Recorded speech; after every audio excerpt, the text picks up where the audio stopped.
Bonjour à tous, on est au Golf Club de Valberg pour le numéro 5 de la série Birdie et on est reçu par le président du club, Christian Guémy. Bonjour Christian. Bonjour Michel, bonjour François, bienvenue au Golf de Valberg. Bonjour Christian, bonjour Michel, bonjour à tous. Alors ce parcours de montagne, Christian? Un parcours 9 trous, un par 34 de 2400 mètres, situé à 1700 mètres d'altitude avec des vues somptueuses à 360 degrés. La saison est ouverte. La saison est ouverte, vous venez faire l'ouverture avec nous, c'est sympa. On est ravis, c'est un privilège et croyez-moi, c'est un petit bijou. Et François va nous percer les fairways en deux. Ah bon, on va essayer, en tout cas, le site est là pour ça. Donc Bon, alors en plus on est en altitude, la balle vole plus loin, donc on va faire des beaux drives et quelques surprises sur certains par 4. Voilà, et bien c'est parti sur le parcours. Christian, on se verra certainement tout à l'heure au Clubhouse. Entendu, Merci à tous les deux et c'est parti pour le numéro 5 de Birdie.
Voilà, nous venons de jouer ce par 3.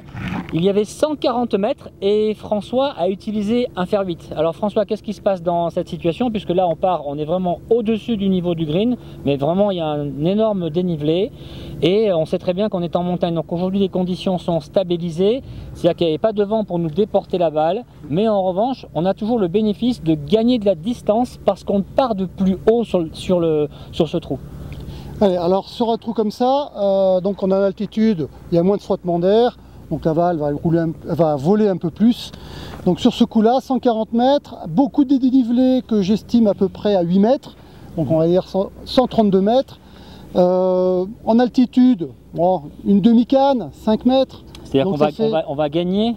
Ouais, bon, après c'est un peu l'expérience qui fait ça, hein, mais bon, je sais qu'à peu près à ce genre de parcours, on gagne à peu près 5 mètres. Pour moi, en tout cas, on gagne 5 mètres, donc ça fait du 127 mètres au drapeau. Green très étroit, avec gros danger à gauche, gros danger à droite. Là, il n'y a pas trop de possibilités que d'être autrement que sur le green. Donc on ne peut pas s'écarter. Pas trop, pas beaucoup en fait. Et à ce moment-là, je vais plutôt privilégier beaucoup de précision. Donc moi, je vais prendre un 3/4 de swing pour beaucoup plus contrôler cette trajectoire. Donc une balle un petit peu plus basse et je vais prendre, alors 140 mètres normalement je prenais un fer 8, j'arrive à 127 avec ce qu'on vous a dit, donc je vais prendre un 3/4 de 8. Si sur un truc comme ça on a vraiment beaucoup de vent déporté, je vois mal les joueurs l'attaquer avec une balle haute. D'accord. Je pense que ce serait beaucoup plus en balle basse. Très bien. Donc on est en hauteur et on joue bas. Voilà pour le résumé. On va aller putter. Allez, on va aller putter.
sommes dans le bunker. On a choisi avec François de faire une halte sur ce par 4 et de se positionner dans le bunker. Nous sommes à combien de distance du trou?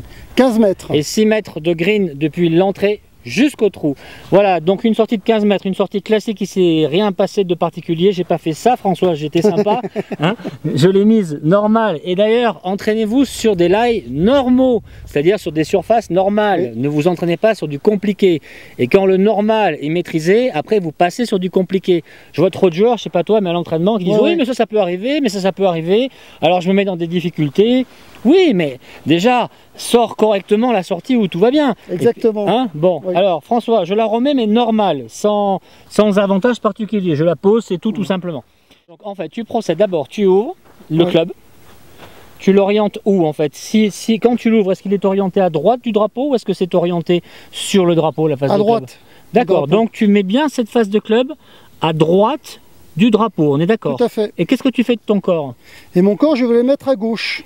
À gauche du drapeau? Du drapeau. D'accord. Donc ça va former un triangle. Et je sais que ma balle va partir entre les deux lignes. D'accord, très bien. Donc en gros, François, il fait ça pour obtenir ça. À peu près, voilà, exactement. Très bien. Et à partir de là, je vais faire un swing qui va être par rapport à mon corps. Toujours par rapport à mon corps. C'est-à-dire que ma face de club étant à droite, je ne vais pas swinger par rapport à ma face de club. Voilà. Je vais véritablement swinger. Mes pieds, mes hanches, mes épaules sont parallèles. Et à partir de là, je swing par rapport à mon corps. C'est parti. Magnifique. Donc là, quand je dis que je joue les poignets, c'est pas en fermant la face de club comme ceci, mais donc mes poignets ne roulent pas, simplement ils relâchent dans ce sens. Donc ma face de club reste bien ouverte, toujours. Là et là. Voilà. Et non pas. Voilà.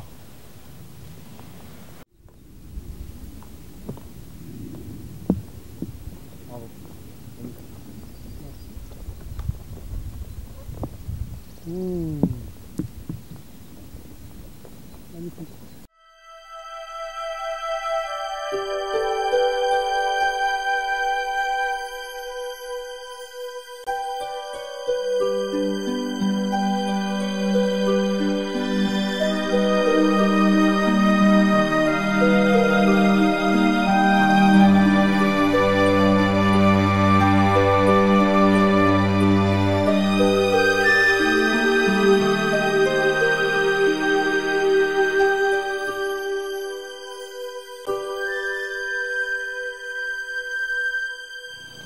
Pour cette dernière séquence à Valberg, nous avons choisi avec François l'utilisation du club hybride.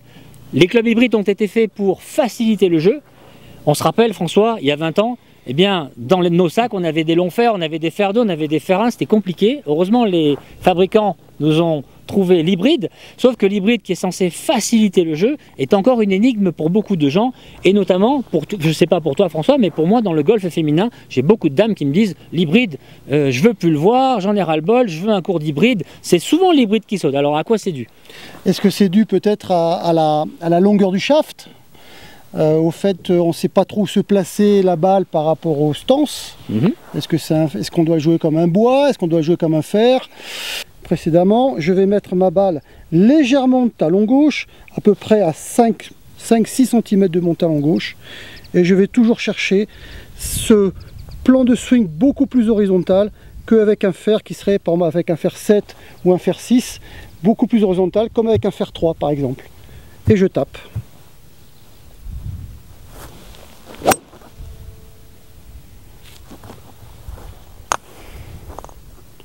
Là, je suis un petit peu à gauche, je me réoriente un peu plus à droite pour le green.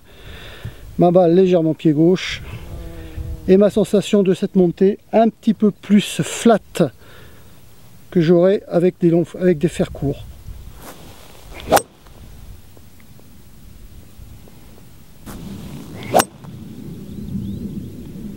Donc je ne cherche absolument pas à faire d'escalope.